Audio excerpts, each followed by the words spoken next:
nachcaný výlety, ty vole. Ready? Auto. Hele, Ready chce jít spát do auta, mám ho pustit? Ready nechutám, utopíš se. Hele, buďte tady hlavně všechno v klidu, jo? Mirek vohni, on třeba Radku. To chtěl by to asi nějaký řetěz, jo? Počkej, máš tady psa? Já mám boko, ale... Mám tady Ready? jdem na to. Čemu se včerně mám kliknout? Radku, pušť nám oheň. Jo, vole, ten ti fakt poděkuje za tu louku tady, vole. Ty vole. Jeď pro destu. Myslíš, že to vytáhneme autem? Autem. Asi ne. Nevytáhne. Ani hovno, vole.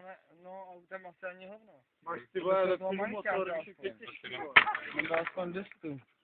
To nevytáhne. Počkej, máš tam psa, stůj. Je to úplná pičovina.